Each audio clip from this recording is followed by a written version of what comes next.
to throw them off. Now I'm on.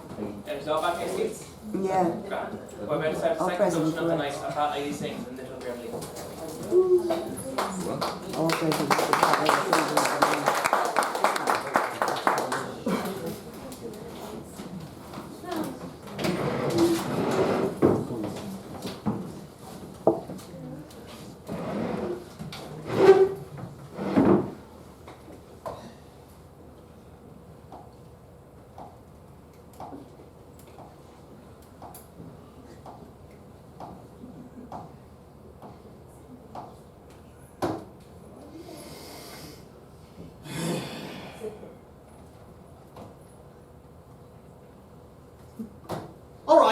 I'm sorry.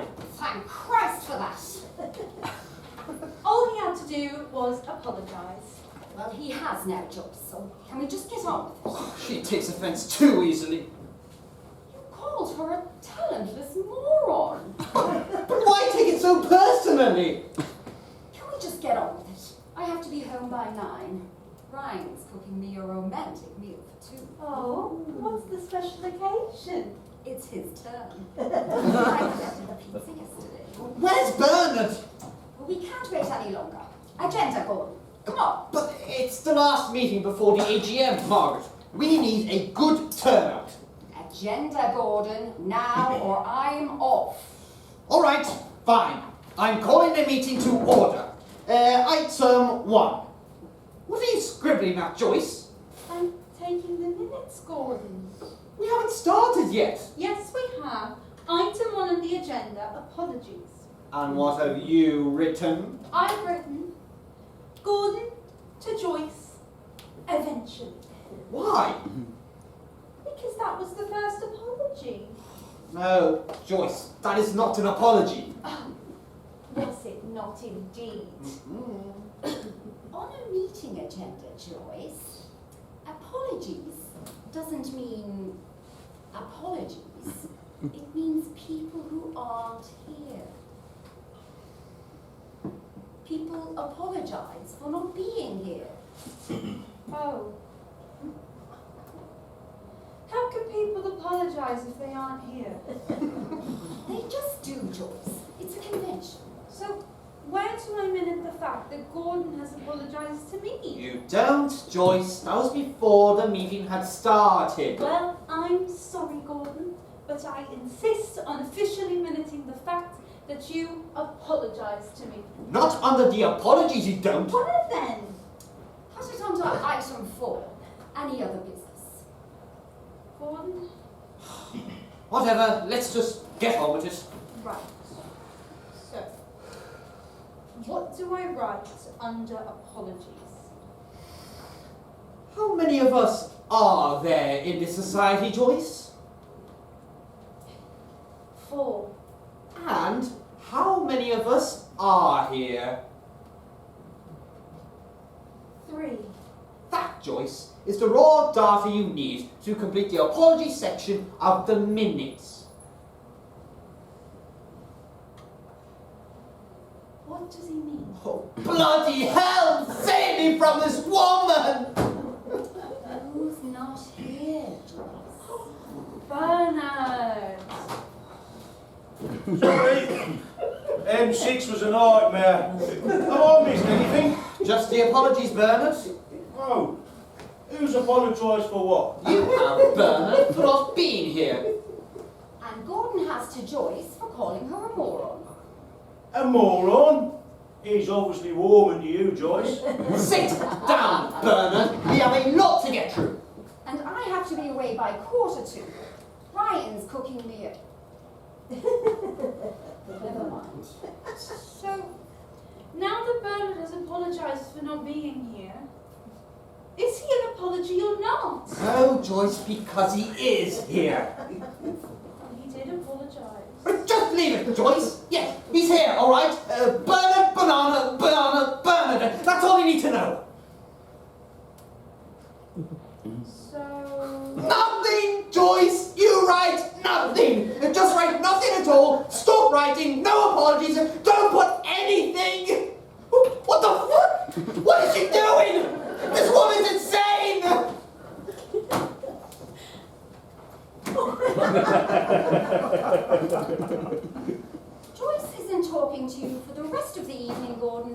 you're a vile bully. Tell her I'm gutted, Margaret. He says he's I gutted. heard him, Margaret. She heard you, though. I know she can hear me, Margaret. There's no need to shoot the messenger, Gordon. All right, look, let's just all calm down. Physician, heal thyself. May I continue? So what do I write under apologies? Just write no apologies. Honestly, and cross out that bit about the banana. Right, thank you. On to item 2 of the agenda. The rent. It needs paying, and we haven't got any money. No problem. Oh, you don't consider that problematic, Margaret? Well, no more than usual. You know perfectly well we can fund our debts with the proceeds of our next production. Which is what? Item 3 on the agenda. Ah, yes. And it's as simple as that now, is it? Yes. Why do chairmen have to over-dramatize everything? Will the Treasurer kindly inform the rest of the committee of the nature of our financial predicament? Joyce isn't talking to you, Gordon. Margaret, kindly inform the Treasurer to kindly inform the rest of the committee of the nature of our financial predicament. Joyce, kindly I inform- heard him, Margaret. As of last week, our funds are in the red to the tune of £287.09. What? Well, what happened to all the panto money? The panto is the reason we are in so much debt, Bernard. We spent £150 on staging. And we took in £600 in advance ticket sales. Precisely, Margaret. Making a profit of approximately £450. So far, so good. But then we made the fatal error. Yes, we decided to actually perform the pantomime in front of a live audience and... So a certain percentage of the populace found it controversial. You get that with all great art. All right, so this year's panto was a bit iffy. No big deal. We can make it up. How, Bernard?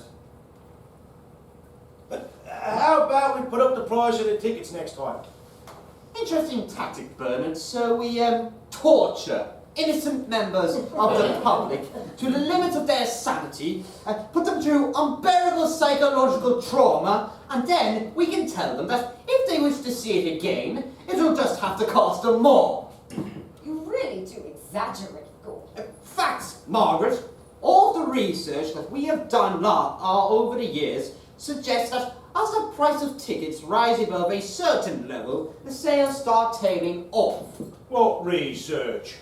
Well, for example, 3 years ago we charged £1.20 for tickets. We sold 8. And then the following year we put the price up to £1.25 and we didn't sell any. Correction, Gordon. All right, Margaret, Ryan bought one, but only as a birthday present for your mother. Brian wouldn't do that. He hates your mother. Precisely, Bernard.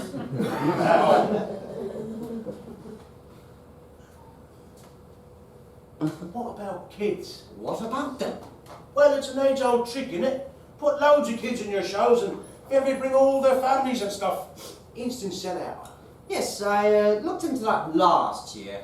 I invited the local brownie pack to take part in our panto. And?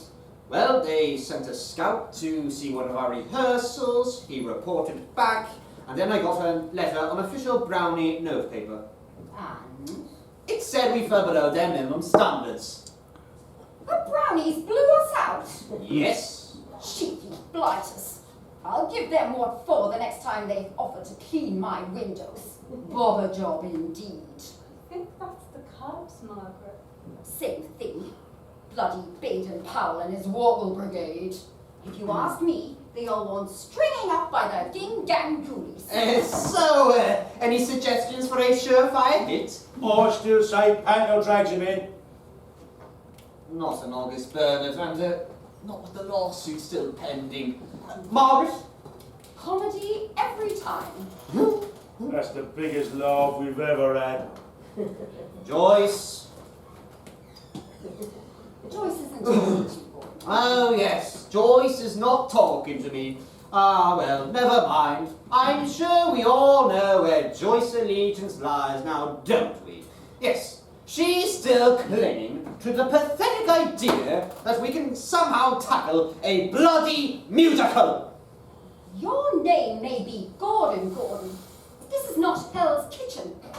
Kindly keep a civil tongue in your head.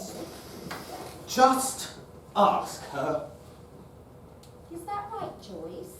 Nobody's ever given me a sensible reason why we shouldn't tackle a musical.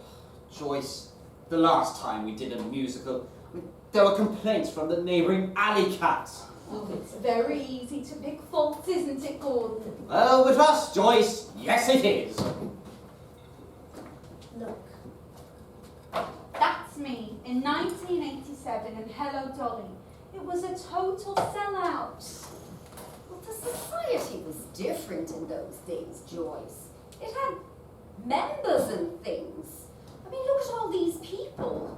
It's not just singers. You need musicians.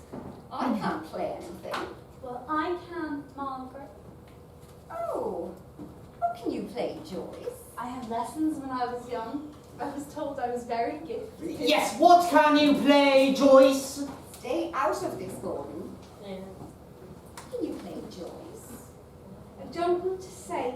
You'll all just try and ridicule me. No, we wouldn't, would we, Gordon? Try me. I didn't know you had hidden talents. They're bloody well hidden. Shut up, Bernard. Joyce?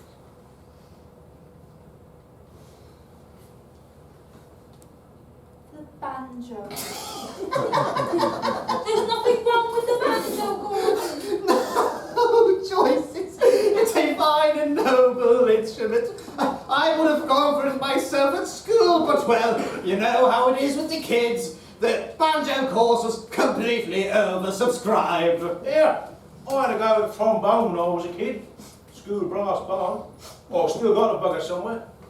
I should have known you wouldn't be far from a U-bend. What? Fantastic talk, eh? Songs from our shows. Hum along to all your favourite melodies accompanied by Joyce on banjo and Bernard on trombone. What she mean, you bend? I'd like to make a suggestion. Right! If there are no more meaningful suggestions, I suggest we move on to item 4 of the agenda. But we haven't tackled item 3 yet. What about our next production? We don't need one, Margaret. What do you mean? I was just going through the motions, Margaret, for the sake of good old democracy, but in fact I needn't have wasted my breath, because item 4 is any other business, and all you need to minute right here, Joyce, is three simple words, yes? We're all doomed. Meaning, Margaret, this. What's that? It's a poster. I can see that, Gordon. What's it for? It's a poster for the opening production of the new Amateur Dramatic Society here in Grimley. What? Allow me to explain this to you, Bernard, yes? The village has a new Amateur Dramatic Society. No. Yes. No. Yes. Little Grimley has a new amateur society. Well, not quite. Grimley upon Neaton. Ah. What do you mean, oh? Grimley upon Neaton is not Little Grimley, Gordon. It is. I mean, yes, damn it. Oh no, it isn't. Oh, yes, it is. Oh no, it... Shut up. The two communities have very distinct personalities.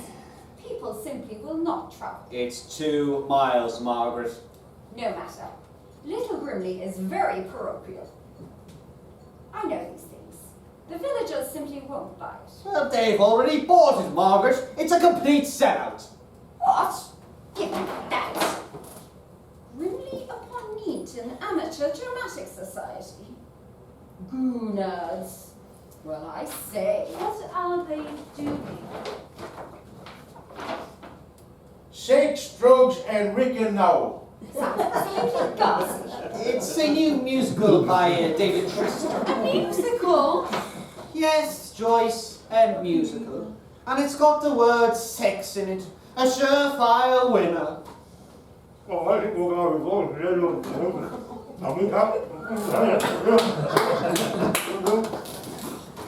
Joyce, would you like to minute that? You behave like a half-starved primary ape bird. Shag off, you Ponzi tart. Have you ever considered a career in the clergy, Bernard? What was it exactly that you wished to contribute to the debate, Bernard? Well, I was only saying, if there's a new am-dram next door, and they're doing a musical, and it's got the word sex in it, I reckon, all in all, we're bollocks. So, you reckon we're bollocks? Yep, totally. And does everyone else agree with Bernard's clinical analysis of our current dilemma? Joyce? Joyce isn't talking to you. Oh, pity, as our little discussions should be cruelly robbed of such an intellect. Margaret? Well, admittedly, having a new amateur dramatic society in our midst could have a temporary adverse effect on our revenue streams. What's that mean? What it means is we're completely bollocks. People are going to steal our audiences, Gordon. We haven't got any audiences, Margaret. We have a loyal core. Oh, that's not a core, Margaret. It's a pip, and it's not so loyal. Oh, I'm not so sure. Year in, year out, rain or shine, hell or high water, the bastards stay away. It's despicable. Who's behind this? A lady returning to the village after a brief period of absence. Ex-pro actress. Yes, very talented by all accounts. Ex-pro actress, indeed. I bet she did a toothpaste commercial back in the 50s. Nope. Trod the boards with the best of them, apparently. Caused quite a stir when she was younger. And how do you know so much about her? Because, Margaret, it's Miriam. No, Miriam! Yes, Margaret, Miriam. She's come back. Back to haunt me. Back to... Excuse me. I'm going to need some air. Oh my God! Miriam is back! Oh my God. Oh no! Who's Miriam? Haven't got a clue. Miriam is Gordon's ex. I never knew. Yes. How long's Gordon had an ex-wife? Ever since she divorced him. 20 years ago now. Poor Gordon was destroyed by the whole wretched experience. No wonder he's been so bad-tempered and edgy tonight. Oh, I just put that down to the fact that he's always bad-tempered and edgy. Poor Gordon. She ran off with his leading man. Very acrimonious. Oh, how do you spell that? No, you're not going to minute this, Joyce. Poor Gordon was destroyed by the whole wretched experience, poor lamb. Miriam may just as well have opened his shirt and driven a stake through his heart. Oh, is he a vampire? Joyce, I want you to apologize to Gordon for being offended when he called you a moron. Oh, I'm sorry. Not to me. Gordon is positively at the split end of his emotional tether. He desperately, desperately needs our support. Desperately. Are you taking the piss, Bernard? Desperately. Here he comes.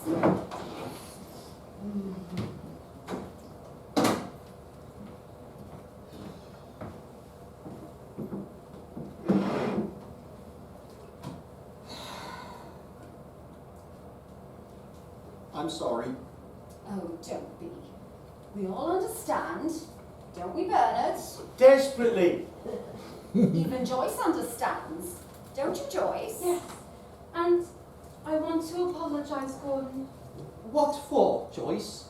for being called a moron. It was very stupid of me. Oh, I wouldn't have you any other way, Joyce. Thank you, Gordon. Oh, no, thank you, Joyce. All of you. Look, I know we've all had our differences in the past.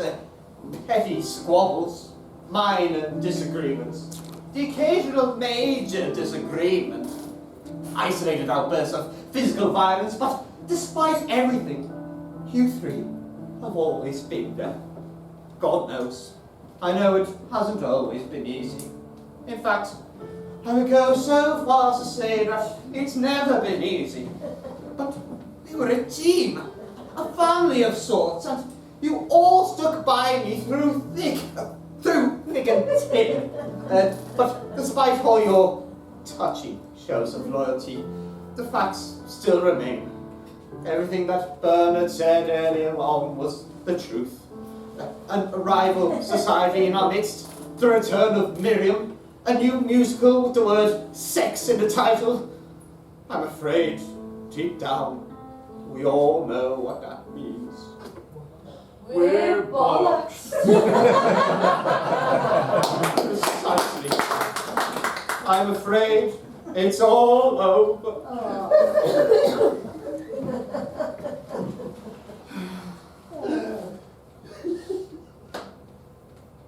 It's never over until the fat lady sings. Sorry? Give Joyce a chance to sing, Gordon. Saying I'm fat. Only on the outside, Joyce. It's just a figure of speech, Joyce. You always said we should do a musical. For all we know, you could have been right. It could have been our salvation, and we never put it to the test. Margaret. This new David Tristram musical. Sex, drugs, and nonsense.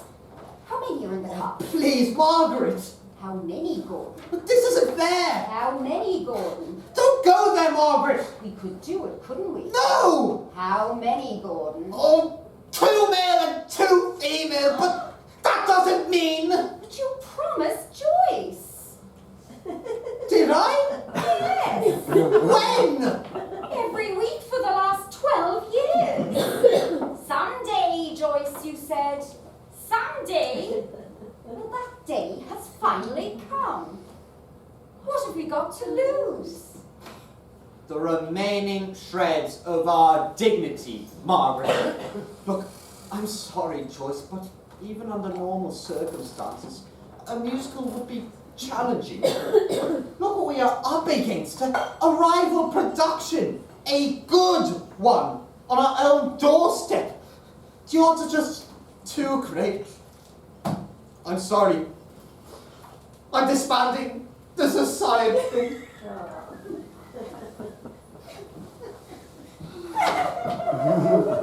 Hold on a minute.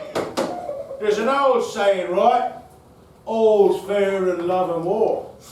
Well, the way I see it from this side of the fence, poor old Gordon here's been a bit short-changed in the old love department. What with his missus running off with the leading man and all. So, game of 2 halves. How about we put the boot on the other foot? Who's up for raising the stakes to balance the boots? What? What did that old bag of cliches actually mean, Bernard? It means let's not take this lying down. Let's stand up and be counted. Love and war, eye for an eye. Listen, there's a couple of geezers I met when I was down the East End, right? Hard but nice, if you get my drift. I think so. Well, you see, they've set up this little business. They call themselves the Persuaders. Now, I reckon... Bernard, are you suggesting what I think you're suggesting? Well, that all depends on what you think I'm suggesting. I think you know what I think you're suggesting. In that case, probably. Do you two mind conducting the rest of this conversation in English? Oh, Bernard was just suggesting that a couple of his East End friends would give my ex-wife what they would no doubt term a bit of a slap. Bernard! No, nothing heavy. Just enough to put the frighteners on. Bernard, look, this woman shared my house and she was mother to my children. We had 7 glorious years together, and despite everything that has passed between us since, I cannot countenance violence towards her. What about the leading man? Oh, now, that's different. Let's nobble him! Right, well, it just so happens I downloaded their rate card off the internet last week. I needed to put the frighteners on the landlord wouldn't pay his plastering bill. So what do you fancy? Let me see. They do a broken collarbone and a serious bruising for 150 ounce. Or you know, what about this one? The brown underpants introductory offer. 70 quid. All prices are plus VAT, by the way. These people charge VAT. Oh yeah, they're quite legit. They got a grant off the government. Here's another thing. You collect 3 of these vouchers and they'll do a broken leg for a pony. That's cruel. What? Breaking a pony's leg. Oh, no, Joyce. A pony's just a Cockney expression. It actually means £25. When you two are finished with this macho ritual, can we get back to the real world? I have a better idea. Let's hit them where it hurts. When you do that, Noel, look, give me the minute was that. I'm not talking about physical violence, Bernard. I'm talking about, let's mess with their production. Meaning? Well, there's plenty of things we could do. Well, such as? Steal the props. Or the costumes. I know.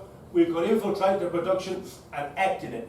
Bernard! Joyce could even sing. Bernard! All right. Look, forget sabotage. Security's too tight. Now, their front of house manager is a gentleman, and I use the term advisedly, by the name of Spike Henderson, an ex-bouncer from the Dog and Donkey. He makes Bernard's East End friends look like pussycats. Trust me, you'll never get near the place. Okay, so if we can't nobble them, and we can't nobble their production, let's nobble their audience. Explain. Where's their box office? Mrs. Miggin's sweet shop in Grimley. Mrs. Miggins, eh? What are you scheming, Margaret? If I know the meticulous Mrs. Miggins, she'll have kept the phone number of everyone who bought a ticket. And? I dare say, with a little subterfuge, I could get hold of those phone numbers. And? I dare say, I could call everyone on that list and tell them that, due to circumstances beyond our control, production has been cancelled. Margaret. That's brilliant. You've cracked it. Thank you. No. What, you don't like the idea? Like it? I love it, but the production should not be halted, merely moved to another venue. You don't mean... Yes, Joyce! Our production is on!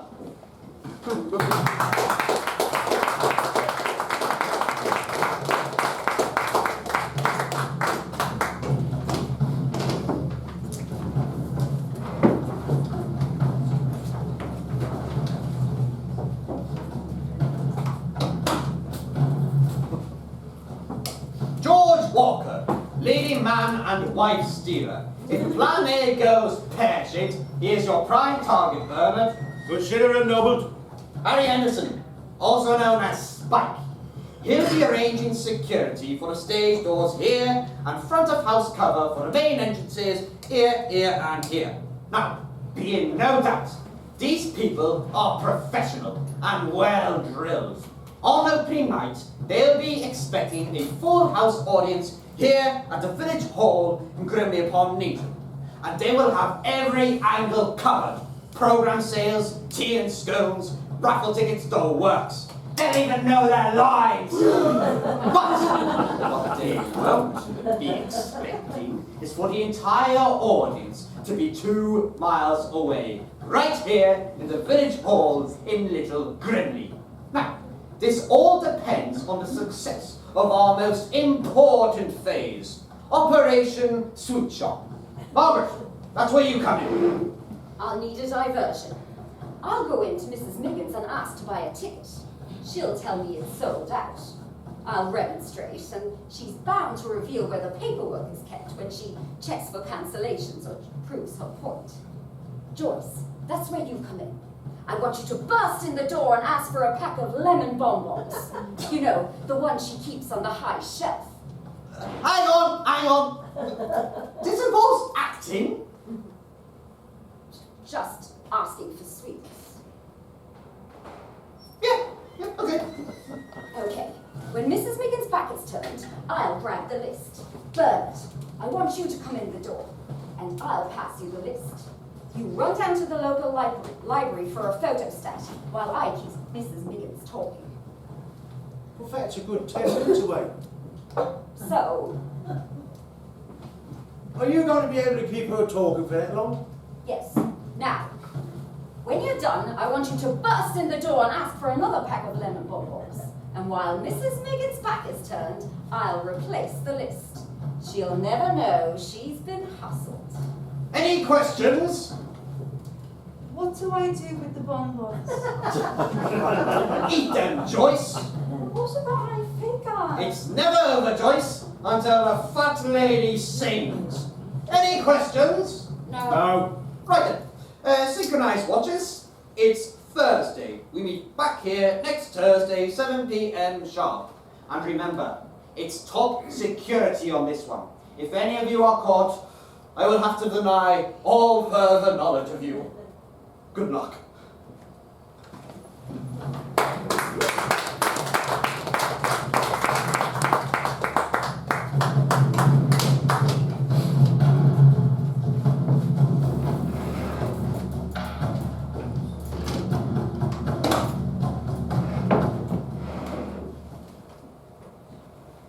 Hello, is that Mrs. Thompson? Yes, it's about the musical next week. I'm afraid it's been moved to another venue. It's on the hall in Little Grimley. Oh yes, look forward to seeing you. Bye. Oh, that's the last one. Right, so in precisely 6 days and 17 minutes, Grimley upon Needham ADS will be all set up in their village hall, smugly gloating over their sold out tickets, and nobody shows up. I love it. A real kick in the goodads. Nicely put, Bernard. And here's the best bit. While they're all scratching their heads, wondering what has happened to their precious organs, we'll be packing them to the rafters. Oh, Gordon, how many? 250, Joyce. 250 people, all buzzing with excitement, all coming to see our production.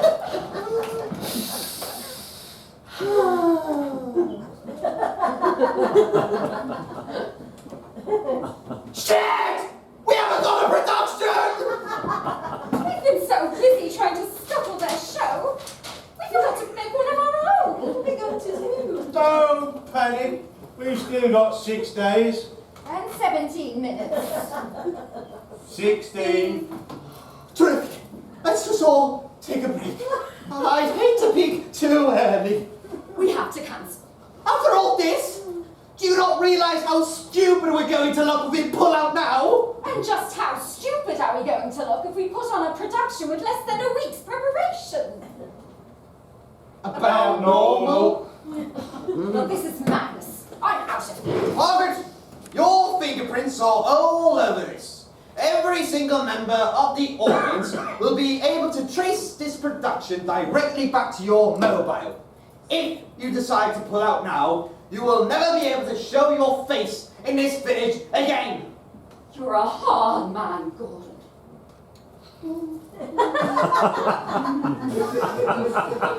Margaret, I will never know. Oh, Gordon, what's become of us? Don't worry. I have a detailed strategy already worked out. You do? Yes, I'm going to the pub and I'm going to get extremely drunk. Well, count me in. Meet me back here in 24 hours.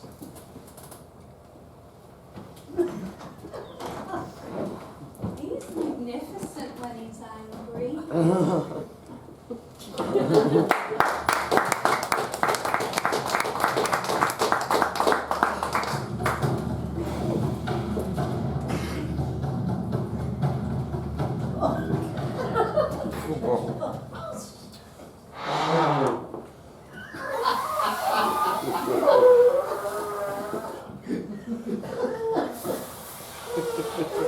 Bernard, you are testing my notoriously short patience. Oh, I used to be able to get chewed out of this bugger. Are you sure you're blowing out of the right hole? It's never been the same since the kids got hold of it. 24 hours, he said. Are we sure that meant tonight? Well, that's the normal interpretation of the phrase, Joyce. Only, I went to that new Tesco last week and it was shut. What are you talking about, Joyce? Well, they said it's open 24 hours, but it was shut. So, I was wondering if that meant that it's open 24 hours, but not in a row. It's a strange world you live in, Joyce. Good evening, King. Is that a cigar, Gordon? This is a cigar, Margaret. And why are you smoking a cigar, Gordon? Because, Margaret, I am celebrating Celebrating what? the fact that I've cracked it. Cracked what? It, Margaret. What's this? Our scripts. Get learning. But it's only a page long. Precisely. Rehearsal time is short, and therefore so's the script. What is it? It's our musical. All of it? Well, not exactly. I've precised it. You can't do that. I've done it, Margaret.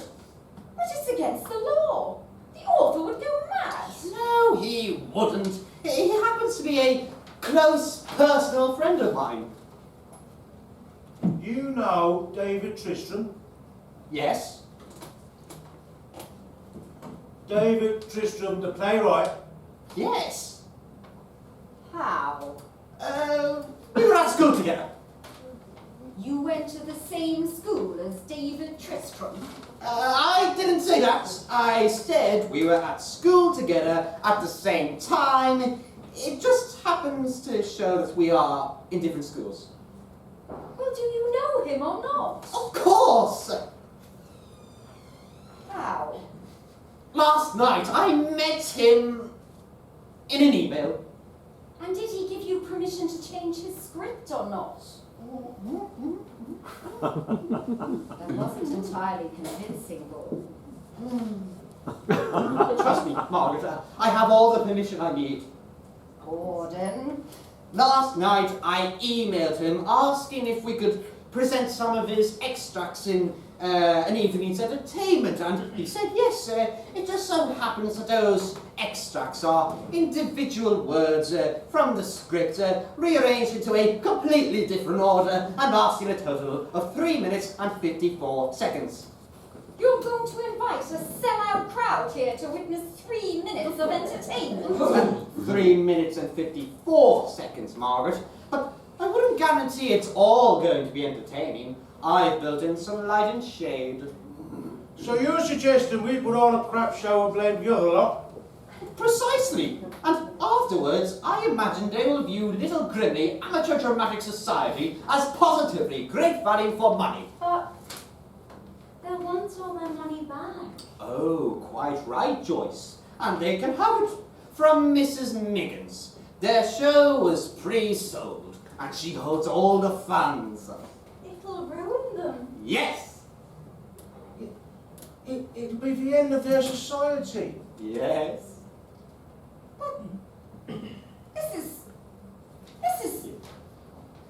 This is sheer genius. Yes, scripts.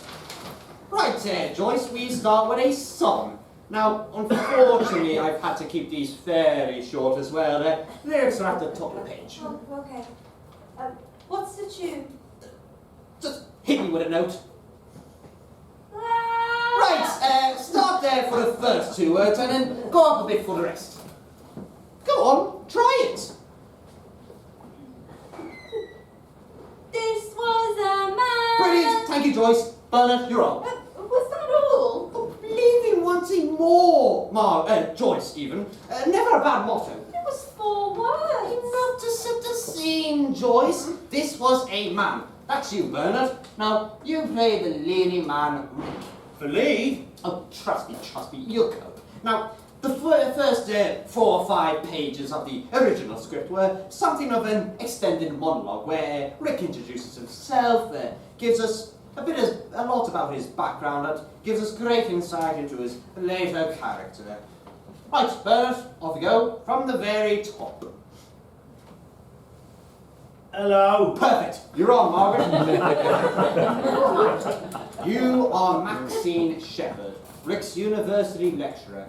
Now, they are quite wary of each other at first, but they eventually become great friends, and then they eventually fall in love.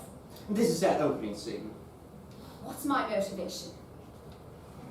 Your motivation, Margaret, is the fact that we are putting this on in 5 days. Now get on with it. You must be Rick. Yes, and you must be Max, who I eventually fall in love with. Yes. Perfect. Right, now I'm on. I play Noel, a bit of a jack-the-lad. Now, Rick and Noel are like chalk and cheese to begin with, but they eventually become best friends when they are forced to share a flat together. Okay, Margaret, from my entrance. It's page 1, Margaret. Rick, I'd like you to meet Noel. No. Rick. Why don't you two share a flat together and have some adventures, and then despite a dodgy start and apparent differences, you can fairly predictably become great friends in the end. Okay. Brilliant. Now, time for another song. Off you go, Bernard. Me? It's in your character. I can't sing. Oh, I'm sure you can sing, Bernard. Remember, it doesn't have to be pleasant to listen to. No way am I singing. Right then, I'll just settle for an instrumental version. Right. What's the tune? Can you even play this thing? No. But then it doesn't matter what the tune is, just blow. Harder! Come on, Bernard! Give it some welly!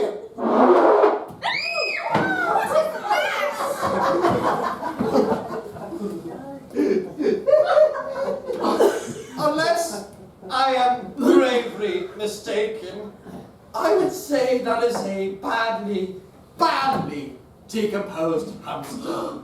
So that's what happened to poor old bugger.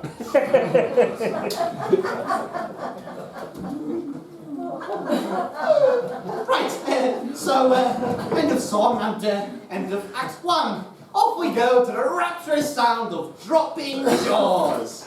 You're having an interval in a 3-minute play? We've got to make some money out of this, Margaret. We need to do the raffle. It all helps to pay the rent. So, what do we think? It's certainly concise. Yes, but despite all the cuts, I reckon I've stayed faithful to the original text. I think I've learnt my lines already. Well, there you go then. Aren't there any more songs? Oh, second part, Joyce. Now, there were some more in the first, but they were kind of slowing down the action a bit, but never mind that. You open Act 2 with a real belter. It is called Under Control. I can't remember the tune, so just give me a note. Okay. Under control. Under control. Right, that's the idea, but unfortunately, due to time constraints, I've had to shorten the title to just Under. Under. Yes, try it. Under. Oh, yes! I like that even better! And it also does away with the need for a proper tune. Right, Joyce, toodle off there and practice your songs while the rest of us just focus on our scripts. Oh. But what about my acting? Acting? What part am I playing? Ah.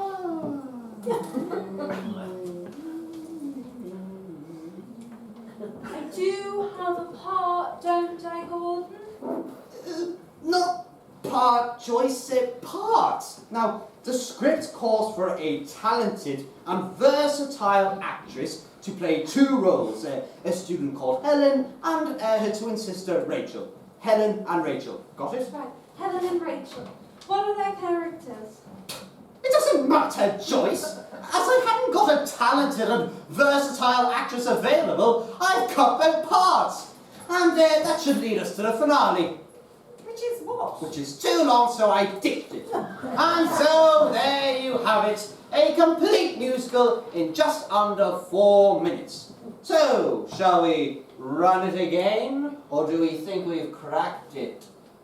It seems a shame to spoil the spontaneity. Right then, I shall see you all on opening night. Now, don't be late. We've got a lot to pack in.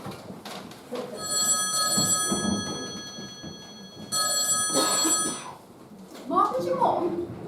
I'm just in rehearsal. Excuse me. How dare you speak to me like that? Oh! What? I think we've got a small problem. What's the matter, Margaret? Only a matter of time, I suppose. Who the bloody hell was it? That was Spike Henderson, Goonad's front of house manager. They found out what we're up to, and he's on his way over here right now.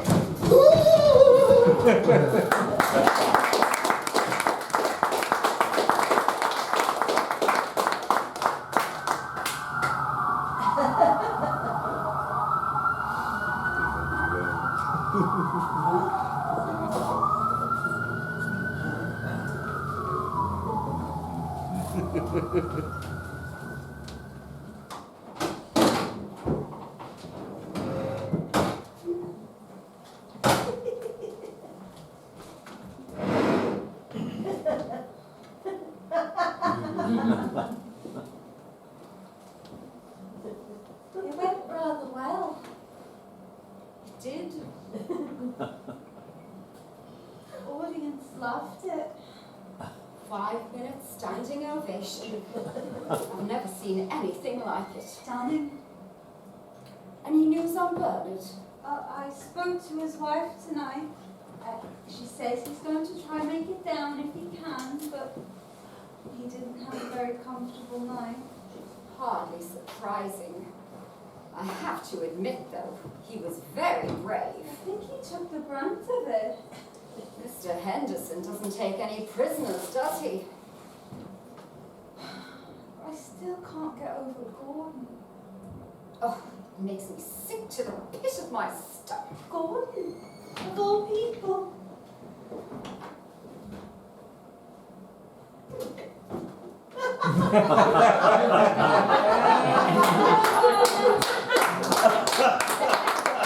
Sorry I'm late. I had to use the bus. It was good of you to come, Bernard. I'm quite moulting around the house, eh? Anyway, I've never missed an AGM yet. Oh, Gordon,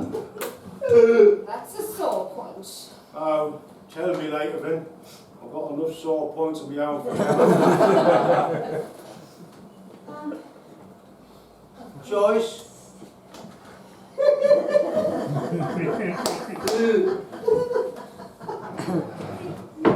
Any news on the trombone? We're going to let the swelling die down a bit, and then they'll saw it off. Yes. And the mouthpiece? You'd expect that to show up any day. My mother swears by it. Sorry I missed the performance. What happened? Well, after Mr. Henderson was dragged off by the police, those of us who could still talk and walk had a more civilized conversation with Goonads.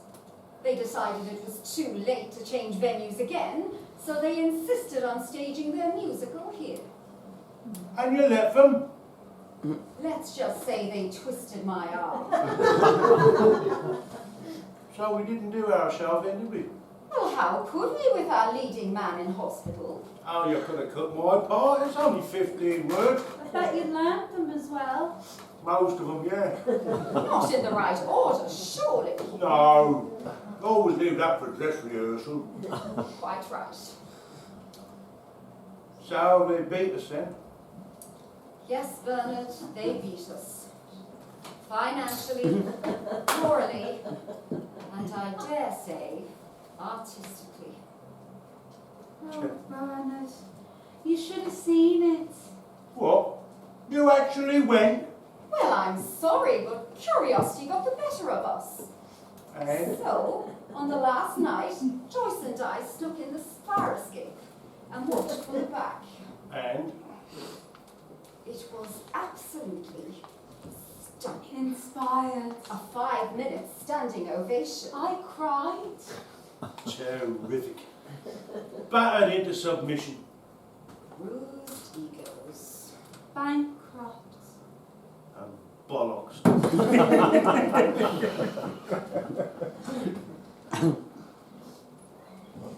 Do you know what hurts the most, Bernard? I think it's the left shin. I mean emotionally. What? You tell him, Joyce. I can't bring myself to say the words. When Margaret and I went to see the show, we spotted Gordon. Well, he was probably just curious as well. He was a lot more than curious, Bernard. He was their new front of house manager. The bloody Judas. Boy, if I see him again, I'm going to swing for him.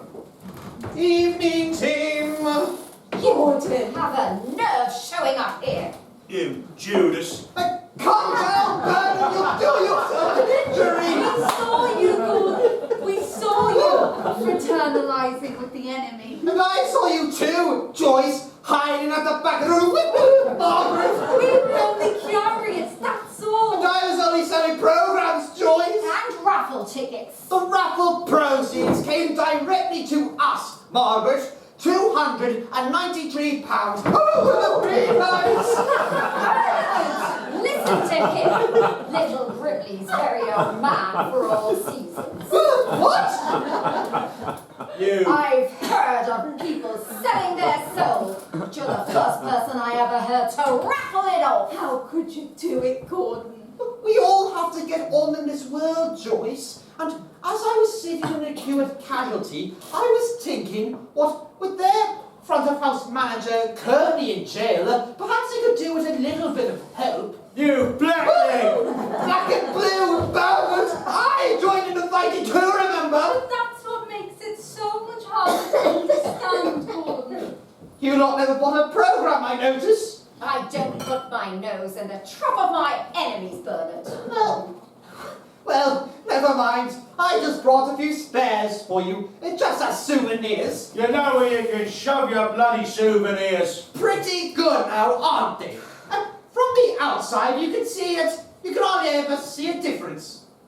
What difference? Oh, didn't I mention it? I took the liberty of reprinting the inside sheets. Have a read. Sex and Drugs and Rick and Noel. Presented by Little Grimley Amateur Dramatic Society. Yes, well, I thought credits where credits are due, and something instinctively told me that their production wouldn't do our reputation any harm. Look, I'm the musical director.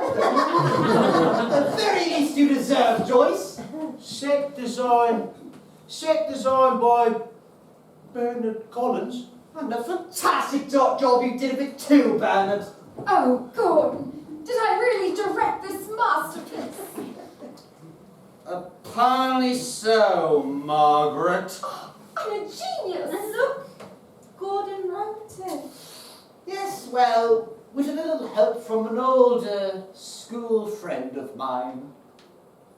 So, instead of us doing a crap show and blaming them, They do a magnificent show. And we take all the credit. Survival, ladies and gentlemen. It's all about adapting to the changing environment. The same plan, just in reverse.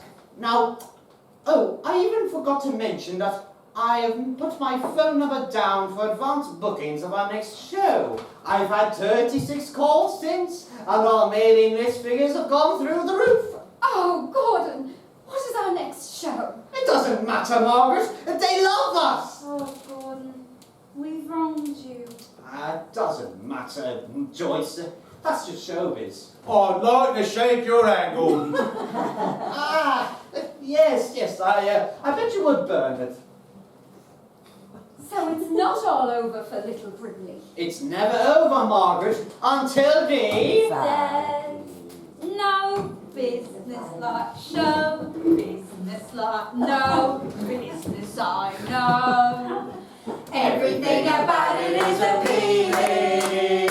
Everything the traffic will allow. There's no people like show people. They smile when they all know. Yesterday told you will not no more. That night you open and there you are. Next day on your dressing room they found a star. Let's go on with the show.